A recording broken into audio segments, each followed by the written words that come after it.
Retomamos desde la última diapositiva del fragmento anterior. La clase está fragmentada en 4 partes porque este programa solo nos permite grabar 15 minutos.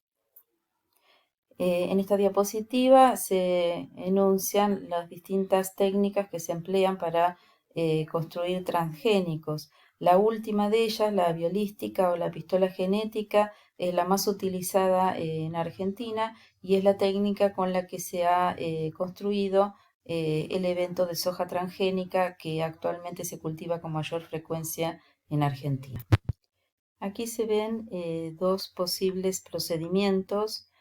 Aquí a la izquierda, un procedimiento de transgénesis mediante plásmidos que contienen el gen de interés más,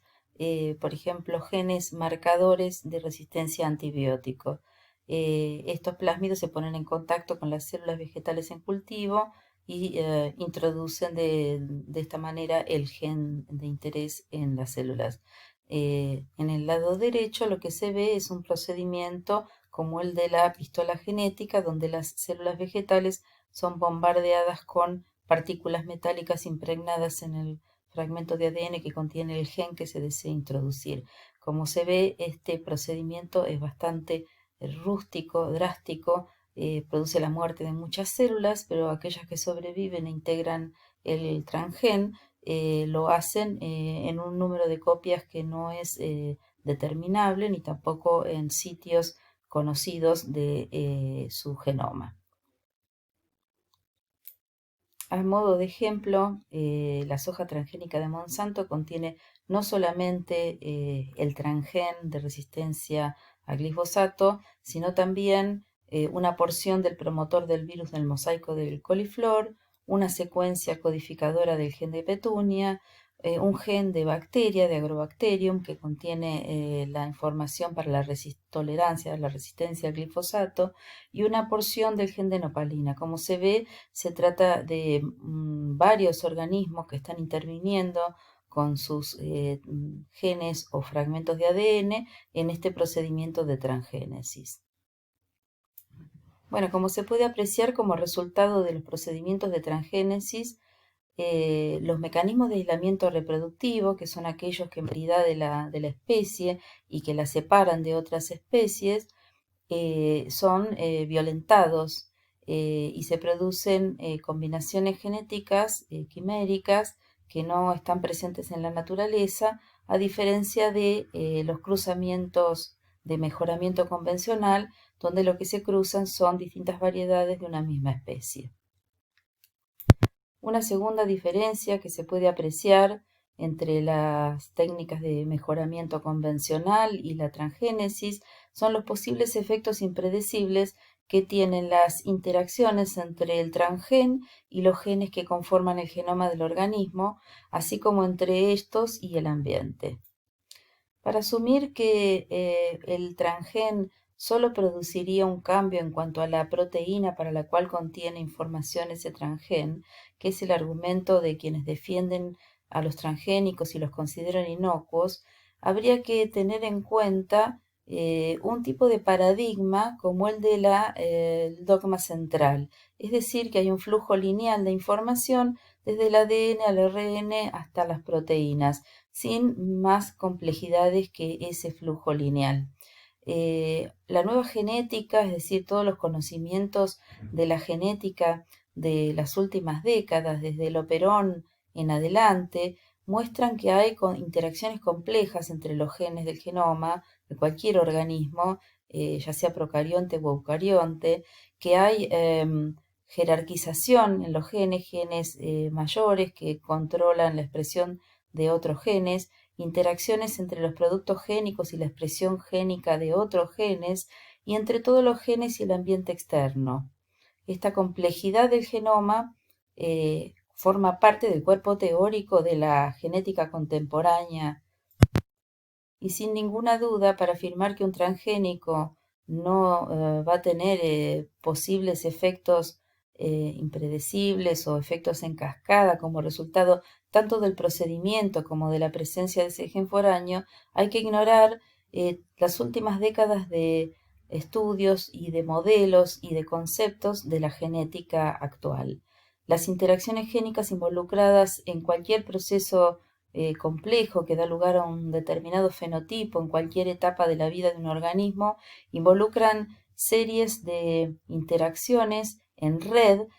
Acá se ilustra, por ejemplo, las interacciones que se dan muy simplificadamente en la floración de una planta. Los nodos positivos son genes que interactúan con otros, estimulando la producción de cierta proteína, y los negativos son aquellos que inhiben la expresión o que reducen la expresión de otros genes. Todo esto, toda esta red de acontecimientos y de interacciones que también tienen relación con el ambiente externo, por supuesto, son los que dan como resultado determinadas características fenotípicas en determinados momentos de la vida de los organismos.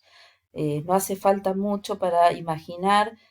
cómo cualquiera de estos ciclos o rutas metabólicas pueden alterarse con los procedimientos de transgénesis o con la sola presencia de un gen extraño.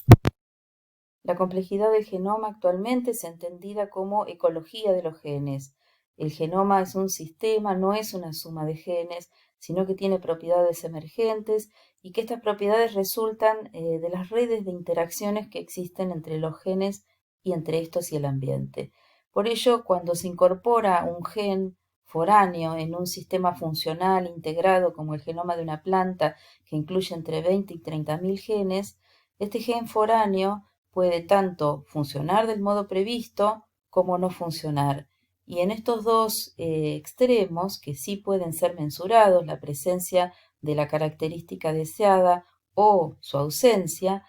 hay otra gama de posibles efectos inesperados que pueden ser detectables o no detectables, pero que no son modelizables y que no pueden ser predecibles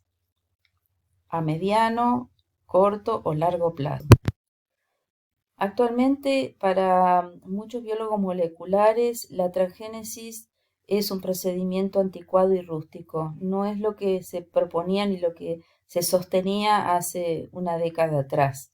cuando se hablaba de la exactitud de las técnicas de transgénesis. Ahora se habla de una técnica nueva, que es la edición genética, el CRISPR-Cas9, que permitiría introducir o incluso editar, corregir, cambiar la secuencia de genes de cualquier célula con sistemas mucho más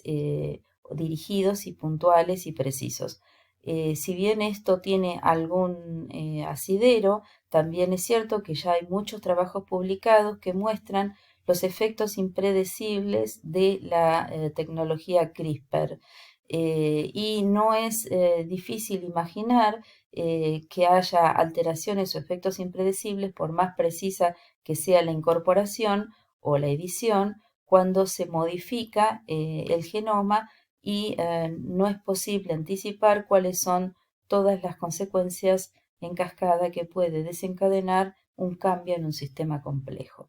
Impulsores genéticos y biología sintética, así como CRISPR, son técnicas que vamos a ver con más detalle en otras clases posteriores. Bueno, habiendo recorrido ya un poco la historia de la Revolución Verde, aquello que incorpora la biotecnología, la agrobiotecnología, sus riesgos y sus posibles impactos a nivel molecular, vamos a ver un poquito cuáles son las características del modelo de monocultivo de soja que se incorpora y se expande en Argentina a partir del año 96 sobre la base de este organismo transgénico, la soja RR. Actualmente el 55% de la producción de cereales y oleaginosas en Argentina es soja transgénica, que no es alimento, sino que está destinada a la exportación y no para alimento humano, sino para ser usada como forraje en ganado especialmente porcino en Europa y en China. Aquí se ven algunas de las cifras que muestran el posicionamiento de Argentina en el mundo como uno de los líderes en la producción de soja y algunos de sus derivados más básicos. ¿Cómo se instaló este modelo? Bueno, la producción de soja ya estaba realizándose en Argentina En décadas anteriores y en 1970 ya había una cantidad importante de hectáreas cultivadas, pero en los últimos años el aumento del área cultivada se aceleró de manera exponencial. A partir de la introducción del paquete tecnológico de la soja, RR, que mencionábamos recién, Roundup Ready, que significa resistente al Roundup, que es el nombre comercial del glifosato. La siembra directa, una manera de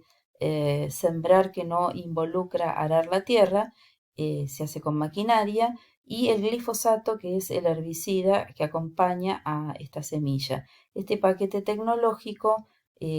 desarrollado por Monsanto y Nidera principalmente, es introducido en estos años a partir de un decreto que, digamos, tiene muy poca discusión, es decir, prácticamente ninguna. De hecho, el original del decreto, el argumento que lo acompaña, está directamente en inglés y escrito por las empresas. Y este modelo se expande rápidamente porque aumenta las ganancias inmediatas de los productores, sobre todo de los grandes. Requiere menos mano de obra y tiene un manejo muy simple, por lo cual se incrementa la ganancia a corto plazo, aunque también se incrementa la dependencia de los productores en la compra de semillas y de los agroquímicos que lo acompañan. La soja avanza así en función de la ganancia inmediata y el alto precio internacional de la soja sobre otros cultivos, otras actividades agropecuarias y también sobre ecosistemas naturales. Esta diapositiva muestra cómo se incrementó, se triplica el área sembrada, la producción pasa de 10 a 60 millones de toneladas y el porcentaje de la soja en relación a otros cultivos es del 55%, por lo cual se convierte automáticamente en un el monocultivo de soja va reduciendo la producción de otros cultivos como el girasol, el maíz y el arroz, aunque el maíz después en su formato transgénico vuelve a recuperar una importante área, avanza sobre cultivos tradicionales como el algodón, la batata, la caña de azúcar, los frutales, reemplaza otras explotaciones destinadas a ganadería de vacunos, ovinos y porcinos y a la actividad tambera y de huertas, con el consiguiente aumento de los alimentos, aumento de precio y de crecimiento de su calidad también. Y este aumento del área sembrada también se va llevando puesto ecosistemas naturales y con una notable expansión de la frontera agropecuaria, altísimas tasas de deforestación en las últimas décadas. Junto con ello, el impacto social y económico de estas transformaciones que involucran la desarticulación del trabajo en el campo, desapareciendo el 30% de los establecimientos agropecuarios medianos y pequeños, duplicándose el tamaño de la unidad productiva, concentración de la propiedad de la tierra, un notable aumento de los alquileres, de los pequeños productores que van dejando sus tierras, alquilándolas a grandes corporaciones y pools de siembra, mientras los trabajadores del campo quedan sin trabajo. Los saberes, las maquinarias, las técnicas se van perdiendo y los pueblos agrícolas van desapareciendo. Para este modelo de producción, 500 hectáreas pueden ser manejadas por un solo trabajador rural, de modo que se trata de un modelo de agricultura sin agricultores. Los agricultores excluidos, los pequeños campesinos, los trabajadores rurales van a parar a los cinturones de pobreza de las grandes urbes, que es un fenómeno que se da a partir de ese momento con muchísima intensidad y especialmente en las últimas 2 décadas. El avance del modelo aquí en América del Sur comienza fuertemente en Argentina y desde Argentina va radiando a los países limítrofes. Por ejemplo, en Brasil se cultiva soja transgénica, aunque estaba prohibido su cultivo a partir de semillas que venían de Argentina. También en Uruguay, Paraguay, Bolivia. De manera tal que se trata de toda una región afectada por este modelo que responde a, digamos, a los intereses y a los planes de las grandes corporaciones a modo de ilustración está esta imagen de la llamada República Unida de la Soja, una propuesta publicitaria